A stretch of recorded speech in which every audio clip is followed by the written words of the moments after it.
92.7 big FM पर आप सुन रहे हैं यादों का edit box with Nilesh Mishra season 3। दोस्तों, 2 साल के बड़े खूबसूरत रिश्ते के बाद हम इस रिश्ते को और आगे बढ़ा रहे हैं नए नए रंगों के साथ। जो कहानियां मैं सुनाता हूं वो लिखी होती हैं मेरी मंडली ने।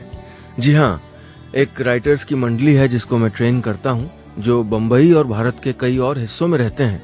मैं उनकी मदद करता हूं बेहतर से बेहतर कहानियां लिखने में और फिर उन्हीं कहानियों को आपके सामने पेश करता हूं। दोस्तों, आज मैं आपको सुना रहा हूं शेखर चक्रवर्ती की लिखी कहानी मुरारी जी का पहला प्यार। मुरारी जी, अरे ओ मुरारी, नल में पानी नहीं आ रहा भाई। हाँ, मेरे यहाँ भी मुरारी जी। अरे पंप चलाओ भाई, पानी नहीं है, ऑफिस जाना है यार मुरारी। दोस्तों, आज की कहानी है मुरारी के बारे में, नहीं सॉरी, मुरारी जी के बारे में। वो क्या कि नाम के बाद जी न लगाओ तो मुरारी जी बुरा मान जाते हैं, और अभी तो पूरी कहानी सुनानी है। सो विथ ऑल रिस्पेक्ट, आज की कहानी है मुरारी जी के बारे में। ये जो पानी को लेके मुरारी मुरारी जी के नाम का जाप सुन रहे थे ना, ये आवाजें आ रही थी लक्ष्मी निवास से। हीरापुर मोहल्ले में 2 मकान छोड़ के जो तीसरा 3 मंजिला पीले रंग का मकान है, वही है लक्ष्मी निवास।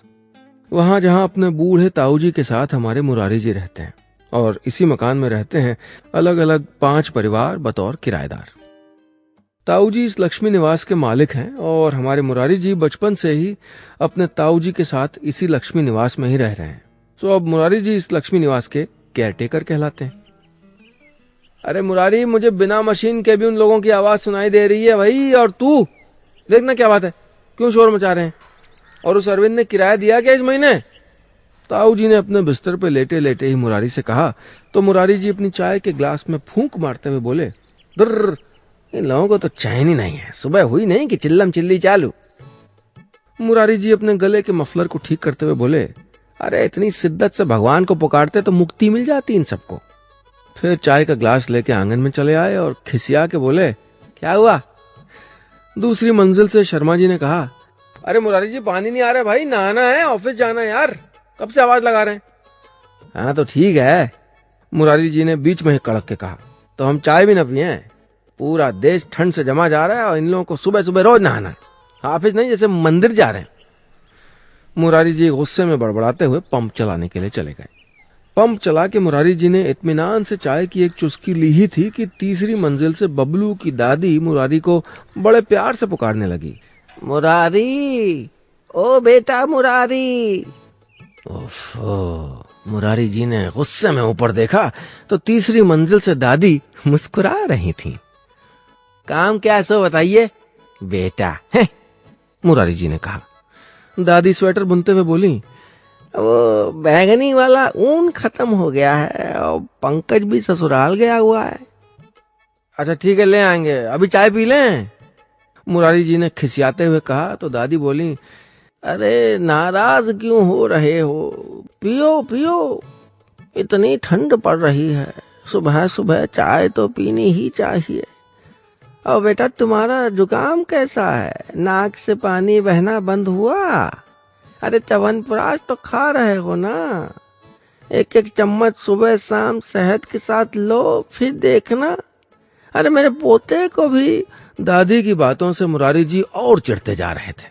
अंत में उनसे रहा नहीं गया। अरे दादी, तुम मेरी चिंता छोड़ो, अंदर कमरे में जाओ वरना तुम्हारी कमर में ठंड लग जाएगी, फिर मलते रहना च्यवनप्राश। दादी के जाते ही मुरारी जी ने चाय की चुस्की ली, पर चाय अब तक ठंडी हो चुकी थी। ओफो, ये कहाँ फंस गए हैं हम? 92.7 बिग एफएम पर आप सुन रहे हैं यादों का edit box with Nilesh Mishra season 3। दोस्तों, आज मैं आपको सुना रहा हूं अपनी मंडली के सदस्य शेखर चक्रवर्ती की लिखी कहानी मुरारी जी का पहला प्यार। आज की कहानी में अब तक आपने सुना, मुरारी जी लक्ष्मी निवास के केयरटेकर हैं, जहां अलग अलग 5 परिवार बतौर किराएदार रहते हैं। मुरारी जी इन लोगों की फरमाइशों से हमेशा परेशान रहते हैं। अब आगे। और मुरारी जी, आइए ना, साथ में चाय पीते हैं। ग्राउंड फ्लोर में नए नए रहने आए अरविंद ने मुरारी जी से कहा तो मुरारी जी थोड़ा चौंक गए। हैं, चाय? क्या बात है, इंसानियत बची है अभी भी। चाय का कप उठाते हुए मुरारी जी ने कहा, और अरविंद जी, परिवार को गांव से कब ला रहे हैं? बस जल्दी। अरविंद ने चाय की चुस्की लेके कहा। यहाँ सभी के लिए कितना कुछ करते हैं आप, आजकल आपके जैसे लोग कहाँ मिलते हैं। मुरारी जी इतना सुनते ही गदगद होके दार्शनिक अंदाज में बोले, अरे लोगों की मदद करना तो इंसान का परम धर्म है, मैं तो सिर्फ अपना धर्म निभा रहा हूं। मुरारी जी ने चाय की एक लंबी चुस्की ली और बोले, आओ बताइए कैसा चल रहा है सब। अरे क्या बताएं मुरारी जी, सेल्स की नौकरी है, टारगेट के पीछे भागते भागते जिंदगी खत्म हो रही है। अब प्रमोशन का वक्त है पर टारगेट पूरा नहीं हो रहा है। मुरारी जी आपसे एक मदद चाहिए थी। मुरारी जी चाय पीते पीते रुक गए। अच्छा, फिर चाय की चुस्की लेके बोले, बताइए क्या कर सकते हैं हम आपके लिए। अरविंद जरा हिचकिचाते हुए बोला, मुरारी जी आपको शादी करनी पड़ेगी। क्या? मुरारी जी चौंक उठे, चाय छलक के उनकी पतलून पे आ गिरी। देखिए ना मत करिएगा प्लीज, प्रमोशन का वक्त है और टारगेट पूरा नहीं हो रहा है। अरविंद तो गिड़गिड़ाने लगा। अरे ये क्या मजाक है भाई, मैं लोगों की मदद करता हूँ, जैसे कि गैस सिलेंडर ले आना, बिजली बिल जमा कर देना, बाजार से भाजी तरकारी भी ले आता हूँ, पर इसका मतलब ये नहीं कि मैं शादी करने लग जाऊं। और ये कौन सी कंपनी में काम करते हो भाई कि प्रमोशन के लिए लोगों की शादी करवा रहे हो। फटाफट marriage.com। अरविंद ने रुआंसे होके कहा, आप बस हाँ कर दीजिए, आपको पता भी नहीं चलेगा, फटाफट आपकी शादी हो जाएगी। हैं? अरे क्या कर रहे हो भाई, मैं बाल ब्रह्मचारी हूं बचपन से। ऐसा मत कहिए, ऐसा मत कहिए। देखिए प्रमोशन की बात ना होती तो मैं आपको शादी के लिए बिल्कुल नहीं कहता, लेकिन प्रमोशन नहीं होगी तो सैलरी नहीं बढ़ेगी, सैलरी नहीं बढ़ी तो फैमिली के खर्चे कैसे उठाऊंगा, और फिर मैं यहाँ और मेरी फैमिली गांव में रह जाएगी, और मैं शादीशुदा होके भी ब्रह्मचारी रह जाऊंगा। अरविंद की बातों से मुरारी जी को ताज्जुब हो गया। यार एक चाय पिला के कमाल करते हो यार, मतलब बाप रे बाप। नहीं नहीं नहीं, किसी और को पकड़ो आके। मुरारी जी अरविंद के घर से भागने लगे, पर अरविंद ने दरवाजा छेक लिया।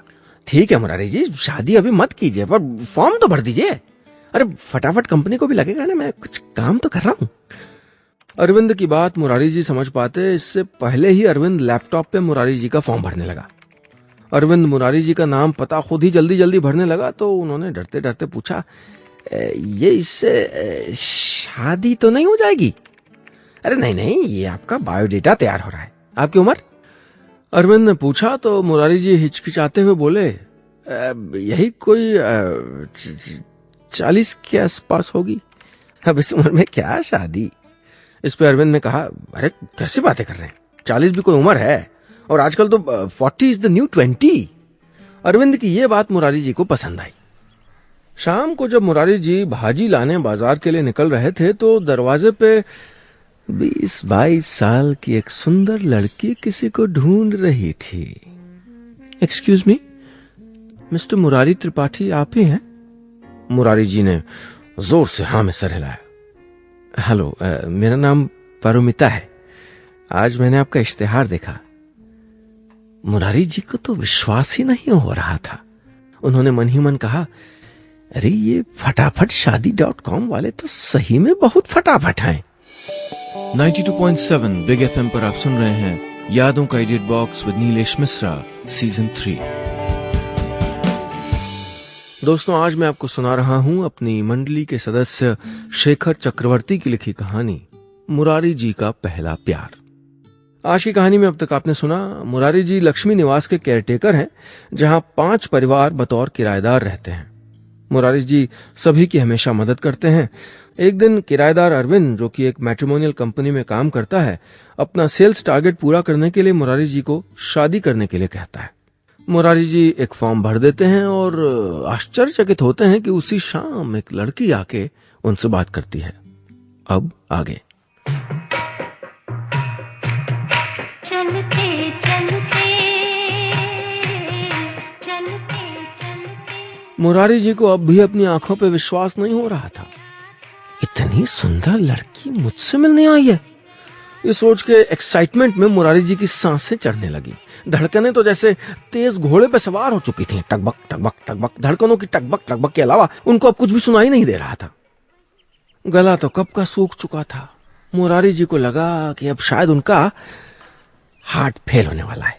तभी उन्होंने गौर किया कि वो लड़की उनसे कुछ कह रही है। मुरारी जी ने अपनी सारी ताकत लगा के पूछा, जी मैं अंदर आ सकती हूँ? पारोमिता ने कहा। मुरारी जी को अब भी शब्द सुनने और समझने में थोड़ी दिक्कत हो रही थी, तो उन्होंने कुछ पलों की खामोशी के बाद जवाब दिया, हाँ हाँ, आइए आइए ना। फिर मुरारी जी ने अपने आप से कहा, मुरारी, कभी सोचा था तेरी जिंदगी में आने के लिए कोई लड़की तुझसे इजाजत मांगेगी? मुरारी जी ने तुरंत ऊपर आसमान की ओर देखा और अपने दोनों हाथ जोड़ के प्रणाम किया। प्रभु की लीला अपरंपार है, प्रभु की लीला अपरंपार है। पारोमिता आंगन और चारों ओर नजर दौड़ाते हुए बोली, आज मैंने आपका इश्तिहार देखा, मुझे पसंद आया। मुरारी जी ने तुरंत अपने आप को देखा। उन्होंने सांस रोक के अपने पेट को थोड़ा अंदर कर लिया और फिर सर और कानों में बंधे मफलर को उतार के अपने हाथ में ले लिया। मैंने सोचा फिर वक्त क्यों जाया करूं, मैं जाके देख ही आती हूं। बिल्कुल वक्त एकदम नहीं। हड़बड़ाहट में मुरारी जी के आधे से ज्यादा शब्द तो मुंह में ही आपस में उलझ के रह गए थे। पारोमिता ने कहा, वैसे मेरे पापा भी देख रहे हैं, लेकिन आखिर रहना तो मुझे ही है, सो मेरा डिसीजन ही ऑलमोस्ट फाइनल होगा। वाह, क्या मॉडर्न ख्यालों वाली है, मुरारी जी ने अपने आप से कहा। फिर बोले, आइए ना, अंदर आइए, अंदर आइए। मुरारी जी पारोमिता को ड्राइंग रूम में ले गए। पारोमिता ने दीवार पर टंगी ताऊ जी की तस्वीर को देख के कहा, यह किसकी तस्वीर है, आपके पिताजी की? पारोमिता के इस सवाल से मुरारी जी खुश हो गए। उन्होंने अपने आप से कहा, मॉडर्न के साथ साथ संस्कारी भी है, आते ही सबसे पहले घर के बड़े बूढ़ों की खबर ले रही है। वाह, नहीं नहीं, ये मेरे ताऊ जी हैं, अभी बाहर टहलने गए, आते ही होंगे। मुरारी जी ने कहा, आप बैठिए, मैं चाय लेके आता हूं। अरे नहीं, ठीक है, अरे कोई बात नहीं, आज कम से कम मुझको बना लेने दीजिए ना। मुरारी जी इतना कह के लगभग दौड़ते हुए रसोई में चले गए। पारोमिता कुछ पल कमरे को देखती रही, फिर अपने पर्स से मोबाइल निकाल के किसी को कॉल करने लगी। हाँ मम्मा, मैं पहुंच गई हूं। नहीं, कमरा अभी तक नहीं देखा, पर लोग अच्छे हैं। हाँ, एक अंकल हैं, नहीं ब्रोकर नहीं है, उन्हीं का मकान है। ठीक है, चलो मैं बाद में कॉल करती हूँ। पारोमिता ने जब तक फोन रखा, ताऊ जी शहर से वापस आ गए थे। मुरारी जी भी पीछे पीछे हाथों में चाय का कप लेके पहुंच चुके थे। ताऊ जी, मुरारी जी इंट्रोडक्शन तो कराना चाह रहे थे, पर एक्साइटमेंट में वो पारोमिता का नाम भूल गए थे। दादाजी नमस्ते, मेरा नाम पारोमिता है, मुझे दरअसल किराए पे कमरा चाहिए था। कमरा? किराया? मुरारी जी के हाथ कांपने लगे। हाँ, क्यों? पारोमिता तुरंत अपने पर्स से एक पुराना अखबार निकाल के बोली, ये कमरा खाली तो है ना? ताऊ जी ने हाँ में सर हिलाया, फिर मुरारी जी से डांट के बोले, तू कांप क्यों रहा है? जाके एक और स्वेटर पहन ले। कुछ देर बाद मुरारी जी दो स्वेटर पहन के पारोमिता को कमरा दिखा रहे थे। पारोमिता कमरा देख के खुश होके बोली, अंकल मुझे कमरा पसंद है। अंकल? मुरारी जी को लगा मानो उनके सीने पे किसी ने बड़े से हथौड़े से वार कर दिया हो। उनका सर चकराने लगा। 92.7 बिग एफएम पर आप सुन रहे हैं यादों का edit box with Nilesh Mishra, season 3। दोस्तों, आज मैं आपको सुना रहा हूं अपनी मंडली के सदस्य शेखर चक्रवर्ती की लिखी कहानी, मुरारी जी का पहला प्यार। आज की कहानी में अब तक आपने सुना, मुरारी जी लक्ष्मी निवास के केयरटेकर हैं और वहां 5 परिवार बतौर किराएदार रहते हैं। एक दिन एक लड़की उनसे मिलने आती है। मुरारी जी को लगता है कि उनसे शादी के रिश्ते के लिए बात करने आई है, लेकिन जब उनको पता लगता है कि वो लड़की कमरा देखने आई है तो उनका दिल टूट जाता है। उसके ऊपर से वो लड़की उनको अंकल कह देती है। अब आगे। उस दिन के बाद कई दिनों तक हमारे मुरारी जी बीमार पड़े रहे। हालांकि बीमारी क्या है ये किसी को समझ ही में नहीं आ रहा था। मुरारी जी दिन भर अपने बिस्तर पे ही लेटे रहते। बिस्तर से अगर उठते तो खाना खा के फिर से लेट जाते। हालांकि उनकी भूख भी बहुत कम हो चुकी थी। वो पेट भर जाने के बाद की 2 एक्स्ट्रा रोटी भी नहीं खा पा रहे थे। ताऊ जी ने कई बार इसका कारण पूछा तो मुरारी जी उदास होकर सिर्फ इतना कहते, अब भूख प्यास नहीं लगती ताऊ। इधर पारोमिता मुरारी जी के दिल के साथ साथ तीसरी मंजिल के उस छोटे से कमरे में अपनी मम्मी के साथ रहने आ चुकी थी। तीसरी मंजिल की सीढ़ियां चढ़ते उतरते अगर पारोमिता की आवाज मुरारी जी के कानों में पड़ती तो मुरारी जी झट से अपने तकिए से अपने सर को ढक लेते। पर मुरारी जी जितना अपने आप को पारोमिता से दूर रखने की कोशिश कर रहे थे, उतना ही उनका दिल पारोमिता की ओर खिंचता चला जा रहा था। एक रात जब सब लोग गहरी नींद में सो रहे थे तो मुरारी जी अपने दिल को समझा रहे थे कि मुरारी, ये गलत बात है, ये पाप है। परोमिता तुमसे उम्र में काफी छोटी है, लगभग आधी। मुरारी जी ने सोचा, ये सब उस अरविंद के बच्चे के कारण है। उसी ने हमारे ब्रह्मचारी मन को दूषित किया है। मुरारी जी गुस्से में अपने बिस्तर से उठे और आधी रात में अरविंद के कमरे की ओर बढ़ने लगे। आवाज से कोई जाग न जाए इसलिए मुरारी जी अरविंद के कमरे की खिड़की के पास चुपचाप गए और एक लाठी लेके सोते हुए अरविंद को कोंच के उठाने लगे। अरविंद की नींद खुलते ही वो अकबका के चोर चोर चिल्लाने लगा। मुरारी जी ने डपट के कहा, चुप, मैं हूं मुरारी जी, दरवाजा खोल। मेरी नींद उड़ा के खुद खर्राटे मार रहा है। कुछ देर बाद मुरारी जी अरविंद की बैठक में बैठे अरविंद को अपने दर्द दिल की दास्तां बयां कर रहे थे। पूरी बात सुनने के बाद अरविंद ने खुश होकर कहा, अरे मुरारी जी, आप भी खामखां परेशान हो रहे हैं, ये तो बहुत अच्छी बात है। और पाप पुण्य का फैसला करने वाले हम कौन होते हैं? ये तो ऊपर वाले का काम है। इतना सुनते ही मुरारी जी ऊपर यानी तीसरी मंजिल की ओर देखने लगे। अरविंद ने कहा, अरे अरे ऊपर वाली नहीं भैया, मेरा मतलब ऊपर वाले से है, एकदम ऊपर वाले से। फिर अरविंद मुरारी जी की पीठ थपथपाते हुए बोला, और हम इंसानों के वश में तो प्यार करना है, शादी करना है, और इसी के लिए तो बनी है हमारी कंपनी fatafatmarriage.com। मुरारी जी हिचकिचाते हुए बोले, पर वो तो मुझको अंकल पुकारती है। अरे मजाक से कहती होगी ताकि आप थोड़ा सुधरें। आप भी ना, मतलब देखिए अपने आप को, कहीं से आप अनमैरिड लगते हैं। ये बंदा टोपी, ये मफलर, ये बड़ी हुई दाढ़ी, मूछ, और तो और आपकी ये तोंद, अरे ऐसा लग रहा है स्वेटर के नीचे घड़ा छुपाए हुए हैं। अरे आप अंकल क्या, अंकल के भी अंकल लगते हैं। मुरारी जी दुखी होके सर को नीचे करके अपनी तोंद का मुआयना करने लगे तो अरविंद ने कहा, अरे डिप्रेस काहे को हो रहे हैं, हम हैं ना, बस आप थोड़ा फिट हो जाइए, कसरत कीजिए, जिम उम जाइए ना, और इस बंदर टोपी से बाहर आइए। सबसे पहले थोड़ा स्टाइल लाइए, फिर देखिए परोमिता कैसे सीधे अंकल से मुरारी जी आई लव यू बोलती है। आई लव यू शब्द सुनते ही मुरारी जी के पूरे शरीर में गुदगुदी सी होने लगी। उन्होंने शर्माते हुए कहा, जी नहीं, ओनली मुरारी, और हम अपनी परोमिता को पाने के लिए कुछ भी करने को तैयार हैं। 92.7 बिग एफएम पर आप सुन रहे हैं यादों का edit box with Nilesh Mishra season 3। दोस्तों, आज मैं आपको सुना रहा हूं अपनी मंडली के सदस्य शेखर चक्रवर्ती की लिखी कहानी मुरारी जी का पहला प्यार। आज की कहानी में अब तक आपने सुना, मुरारी जी लक्ष्मी निवास के केयरटेकर हैं और यहाँ 5 परिवार बतौर किराएदार रहते हैं। तीसरी मंजिल पे नई नई रहने आई परोमिता से मुरारी जी दिल लगा बैठे हैं और अब वो परोमिता को इम्प्रेस करने के लिए कुछ भी करने को तैयार हैं। अब आगे। अगले दिन सुबह बबलू की दादी मुरारी जी को काफी देर से आवाज लगा रही थी, बेटा मुरारी, अरे ओ मुरारी, कहाँ मर गया मुरारी। पर मुरारी जी तो घर पे थे नहीं जो जवाब देते। कई घंटों के बाद जब मुरारी जी वापस आए तो आंगन में खड़ी दादी मुरारी जी को देखते चिल्ला पड़ी, हाय राम, ये क्या किया मुरारी। मुरारी जी उस वक्त बात बढ़ाना नहीं चाह रहे थे, सो वो बिना जवाब दिए चुपचाप अपने कमरे में जाने लगे। लेकिन दादी को तो जैसे सदमा लग गया था, वो चुप कैसे रहती। अरे देखो जरा, इतनी सुंदर मूछ मुड़वा के आ गया, और वो भी गुरुवार पूर्णमासी के दिन, हे भगवान। मुरारी जी चिढ़ गए, अरे दादी, हमने अपनी मूछ मुड़वाई, आपको क्या है। दादी बोली, अरे शुभ अशुभ भी कोई चीज है कि नहीं। पूर्णमासी के दिन मूछ मुड़वाना बहुत अशुभ होता है, हम जानते हैं, हम पुराने जमाने के लोग हैं। हाँ पता है, डायनासोर के जमाने की हो तुम, शांत रहो भी, मुरारी जी ने गुस्से में कहा। लेकिन तभी शोर सुन के वहां परोमिता जी भी आ गईं। Oh my God, what a change, एकदम हीरो लग रहे हैं आप ऐसे ही रहा करिए अंकल।